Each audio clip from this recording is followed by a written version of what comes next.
Salut à tous, on se retrouve aujourd'hui pour parler du FC Barcelone en ce jeudi 11 décembre et on commence tout d'abord avec la Ligue des Champions. On sait que le Barça s'est imposé 2-1 avant-hier face à l'équipe de Francfort, mais hier il y avait aussi pas mal de matchs et ça y est, le classement a été mis à jour après toutes les rencontres jouées de cette 6e journée. Le Barça est actuellement 15e de cette Ligue des Champions, donc l'objectif bien sûr se qualifier pour la suite de la LDC, c'est-à-dire finir au moins dans les 24 premiers. On espère que le Barça finira au moins parmi ces 24 premières places. Donc pour l'instant, le Barça est 15e. L'objectif, encore mieux, serait de finir dans le top 8. Comme ça, t'évites de passer par les barrages, du coup, les 16e de finale. Donc voilà, pour l'instant, 15e. Mais pour l'instant, si par exemple, la Ligue des Champions, les phases de poule se terminaient, là par exemple aujourd'hui. Donc si la phase de championnat de la Ligue, de la LDC se terminait aujourd'hui. Donc le Barça affronterait soit la Juventus ou le Galatasaray au tour de barrage. Voilà, parce qu'après ça se jouerait en gros entre deux équipes à chaque fois avec un tirage au sort. Donc ce serait soit un Barça Galatasaray ou soit un Barça Juventus Turin. Voilà. Donc ce serait par exemple le 15e et le 16e qui joueraient soit contre le 17e et 18e. Voilà. Bon, après ça peut encore beaucoup bouger vu qu'il reste encore 2 matchs. Donc l'objectif, gagner les 2 derniers matchs bien sûr. Donc ça sera un match contre Prague, le Slavia Prague, et un match aussi contre Copenhague. Voilà, pour clôturer cette match de poule de Ligue des Champions. Les matchs auront lieu fin janvier. On continue, on va parler de Jules Koundé. Il fait partie des joueurs nominés pour être élu meilleur joueur de cette semaine de Ligue des Champions. On a choisi entre ces 4-là. Donc Madueke, je crois il a marqué un doublé avec Arsenal, victoire 3-0. Koundé a marqué un doublé face à Francfort. Il y a Gluck qui a marqué, je ne sais plus, 1 ou 2 buts avec l'Ajax. Et De Ketelaere aussi qui a été bon avec l'Atalanta, aussi décisif. Donc Koundé, on verra s'il remporte ce prix. N'oubliez pas qu'il peut le remporter. Il a marqué comme un doublé comme les autres joueurs, mais surtout un doublé qui a permis bien sûr au Barça de s'imposer. Un doublé de la tête, on verra. En plus, c'est le seul défenseur parmi bien sûr ces 4-là. On continue, on va parler toujours du Barça. La dernière fois que le PSG avait fait match nul 0-0 en Ligue des Champions, hier ils ont fait 0-0 à Bilbao. L'équipe du PSG, ok, on se dit pourquoi on parle de Paris alors que c'est un épisode sur le Barça. Et le Barça avait remporté la Ligue des Champions, c'était en 2015. La dernière fois que le PSG avait fait un 0-0 en LDC. Coïncidence, j'en sais rien, mais voilà, c'est une stat peut-être qui pourra peut-être se répéter là sur cette année, ce serait incroyable. Le Barça de Hansi Flick a déjà remporté 16 matchs grâce à des remontées, des remontadas on peut dire. Donc 9 la saison dernière, 9 fois où tu perdais 1-0, peu importe le score, et tu as su gagner le match à la fin. Et 7 fois cette saison, tiens, par exemple là, contre Francfort, tu perdais 1-0 et tu as gagné le match. Même les 4 dernières rencontres, ça a été le cas. Il y a eu l'Atlético Madrid, perdre 1-0, tu as gagné 3-1. Là, Alaves, ça a été pareil. Donc voilà, 3 fois, sur ces 16 fois, il y a eu 3 fois quand même contre le Real. Donc, le Real menait à chaque fois dans le match. Et le Barça a su bien sûr gagner la rencontre à la fin de la partie. Donc voilà, c'est quand même le Barça perd jamais espoir, même si tu es mené, tu sais que tu peux toujours revenir parce que souvent ça s'est réalisé. On continue, on va parler de l'équipe féminine parce qu'hier soir elle jouait un match de Ligue des Champions. Le Barça féminin joue contre le Benfica, ils ont gagné 3-1 les joueuses du FC Barcelone. Donc félicitations à elles. On peut voir les buteuses comme Pajor, l'attaquante polonaise a été buteuse lors de cette rencontre.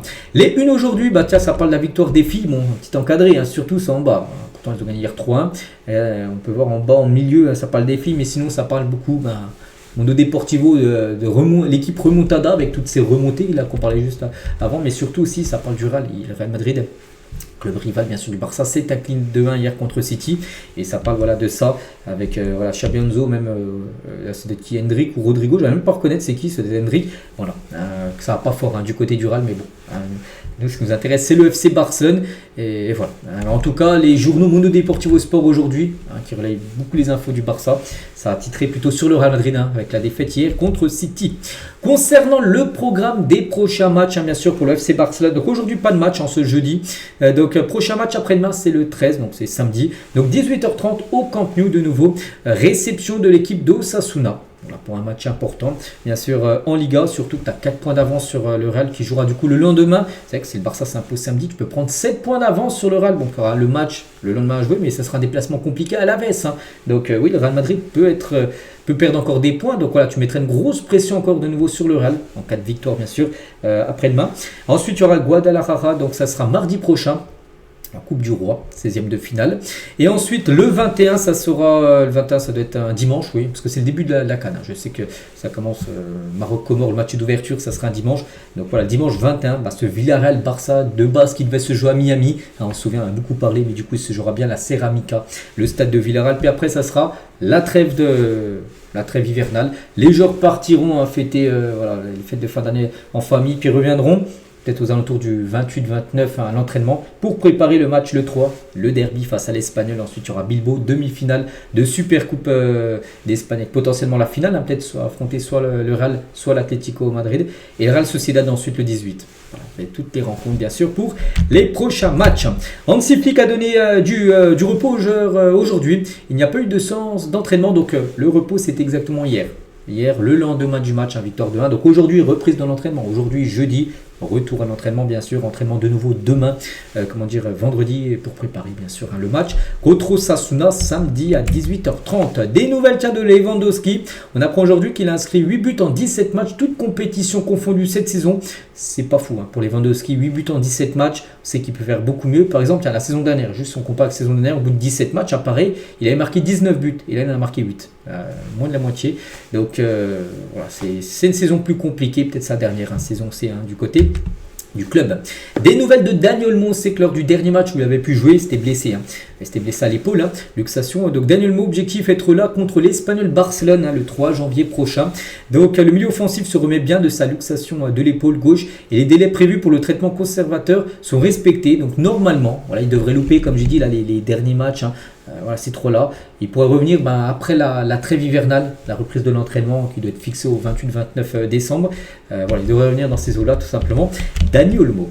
Des nouvelles aussi de Lamine Yamal. Donc, un journaliste, il a dit, nous avons commencé à voir la transition de Lamine Yamal vers un poste plus central. Parce que de base, on sait que Lamine Yamal est plutôt ailier droit. Mais là, en gros, on commence à voir de plus en plus Lamine Yamal être positionné en numéro 10. Parce que là, il a pu dépanner parce que Fermin Lopez et Olmo n'étaient pas là. Donc, il a pu jouer numéro 10. On a l'impression de voir la transition. Voilà, dans l'axe, c'est ici qu'il peut atteindre pleinement son potentiel en jouant numéro 10. Au centre, il peut dribbler de n'importe quel côté et les équipes ne peuvent pas le doubler au marquage. Il recevra aussi le ballon plus près du but et aura plus de touches. Ce n'est pas immédiat, mais un processus de transition constant pour l'avenir. Voilà, on sait qu'il dépanne maintenant en 10, puis voilà, peut-être que ça sera sa position. Et pour ce journaliste, en gros, il dit que ça sera une position où il sera encore plus fort, Lamine Yamal, en numéro 10 que ce qu'il est actuellement au poste de latéral droit. Et concernant Lamine, toujours avec lui, à noter il a pris jaune lors du dernier match là, contre Francfort, et à noter que s'il prenait jaune, il était suspendu le prochain match, donc du coup il ne jouera pas le prochain match de Ligue des Champions. Contre le Slavia Prague, il sera suspendu. C'est en plus un déplacement en plus là-bas, donc il ne le fera pas. Il jouera du coup le dernier match contre Copenhague au Camp Nou. On continue, on va parler de Ronny Bargi, donc le département de recrutement de Barcelone a insisté pour la signature de Ronny Bargi, donc l'été dernier. Dès qu'on a accepté l'accord à cause de son faible coût, qui coûtait pas cher du tout en gros. C'était un accord gagnant pour le club et surtout Saint-Georges pour le futur, bien sûr, à ce joueur Ronny Bargi qui dépanne de temps en temps. Et le peu de fois qu'on a pu voir jouer, il a été plutôt convaincant, bien sûr. Ce joueur qui est plutôt un rôle, on va dire, de super sub. Mais peut-être qu'il prendra un peu plus de galon, on va dire, du côté du club dans quelques années. Des nouvelles, de Araujo. On sait qu'Araujo, j'avais parlé il y a 3-4 jours qu'il était parti en Israël pour se remettre à zéro parce que ça n'allait pas fort. Tiens, des nouvelles de Araujo, on peut voir à Nazareth en Israël où il a pris on ne sait pas combien de jours. On ne sait pas quand il reviendra, quand il pourra jouer. Donc il n'est pas blessé, juste que ça n'allait pas fort dans sa tête depuis le rouge qu'il a pris contre Chelsea, qu'il a beaucoup traumatisé, on va dire. Et du coup, voilà, des nouvelles. En tout cas, avec le sourire, Ronald Araujo. Donc on espère qu'il revienne à 100% très prochainement.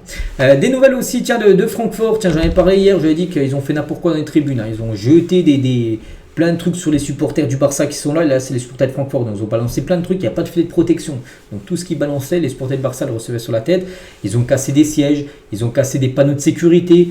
Vraiment, ils ont totalement dégradé, on va dire, les tribunes, bien sûr, en plus, qui sont neuves, les tribunes du Camp Nou. Et l'UEFA va lourdement sanctionner l'Eintracht Francfort, une interdiction de déplacement de ses supporters pour le prochain match. Ils n'auront pas le droit de se déplacer en Ligue des Champions, ils n'auront pas le droit de faire le déplacement. Et aussi une très grosse amende sont évoquées pour rembourser, en gros, tout ce qu'ils ont pu casser, en gros, dans le stade avant-hier. Voilà. On continue avec Rivaldo et on finit avec lui aujourd'hui. Donc, d'après ce que je vois, Laporta fait du bon travail. Après le départ de Messi, beaucoup de choses se sont produites, mais maintenant le Barça semble plus fort et capable de rêver de la Ligue des Champions. Chaque fois que j'ai rencontré Laporta, il a été gentil. Je n'ai aucun problème à ce qu'il continue en tant que président. Il s'en sort très bien parce qu'on sait que là, il y a bientôt les élections du côté du Barça pour savoir qui sera le futur président.